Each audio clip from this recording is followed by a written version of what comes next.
Ihr seid gar nicht kreativ, aber ihr wärt es gerne. Ich gebe euch heute ein paar Tipps, weil ich würde mich als sehr kreativ bezeichnen und dass das auch nicht immer so gut ist, dazu gleich mehr.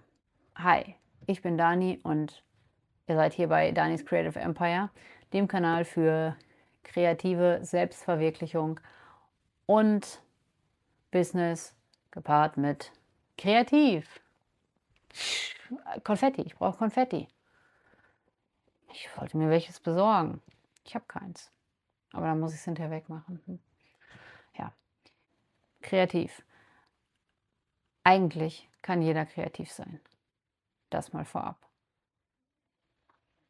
Ich wollte gerade sagen, die meisten trauen sich nur nicht. Das stimmt wahrscheinlich so nicht. Vielleicht fehlt die Erfahrung. Ich habe mir vor kurzem ein Whiteboard gekauft, was ich schon eigentlich total lange haben wollte. Und ich bin so glücklich über dieses Whiteboard, weil ich jemand bin, ich schreibe mir irgendwelche Ideen auf. Wenn irgendwas in meinem Kopf aufploppt, dann schreibe ich mir das auf und vielleicht ploppen dann neue Sachen dazu auf. So, und wenn man jetzt jemand ist, der nicht so jemand ist, wo die Ideen immer so aufploppen, dann ja, kann man auch einfach so mal irgendwie einen Stichpunkt aufschreiben zu irgendeinem Themenbereich, den man interessant findet. Und dann überlegen, was man da mit verknüpfen könnte. Jeder von uns hat schon mal eine Mindmap gemacht. Das macht einfach mal.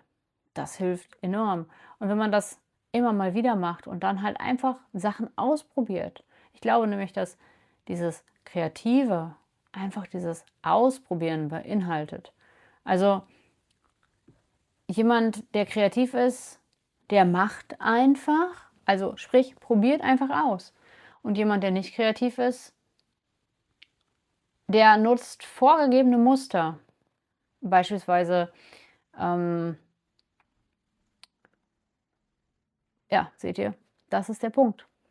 Ich bin nicht der Mustermensch. Ich bin diese kreative Seite, wo mir dann 1000 Sachen zu irgendwelchen Sachen einfallen, aber zu Struktur und Ordnung und Mustern und sowas null. Ja, das ist die Kehrseite der Medaille. Aber probiert es einfach mal aus. Nehmen wir mal ein Beispiel. Wenn ihr kreativ sein wollt, Kreativität lernen möchtet oder so, dann nehmt euch einfach ein Blatt und malt einfach mal 5 Striche da drauf. Ein Kreis, 5 Striche oder so. Und guckt einfach mal, wie ihr die Striche verbinden könnt. Oder malt da einfach irgendwelches Gekrackel nebenher oder so.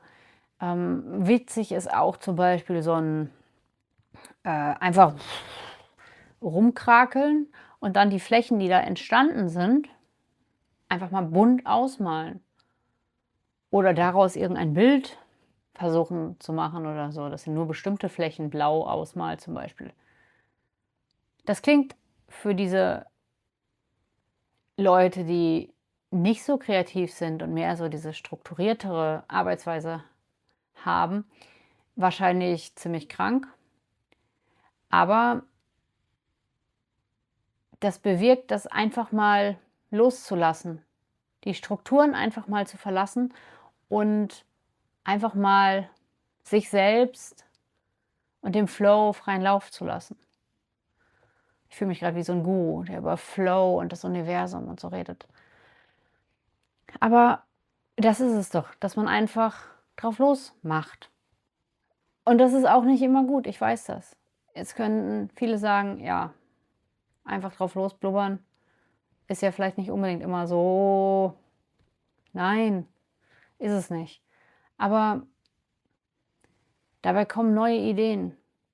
Und ja, so ist es halt auch mit dem Whiteboard, wenn man den ganzen Kram aufschreibt. Keine Ahnung, ähm, nehmen wir mal das Thema Business. Ich möchte ein Business machen und versuche dabei kreativ zu sein. Dann kann man ganz einfach hingehen und schreibt in die Mitte Business. Und dann überlegt man, was könnte man denn machen? Und dann schreibt man mal einfach drumherum wild, irgendwo da, wo Platz ist, die Businessarten, die einem gerade so einfallen. Lebensmittelkonzern oder Kerzen gießen oder backen oder, Metallteile herstellen. Also, am besten 'n bisschen spezifischer, also, wenn man irgendwas Spezifischeres im Kopf hat.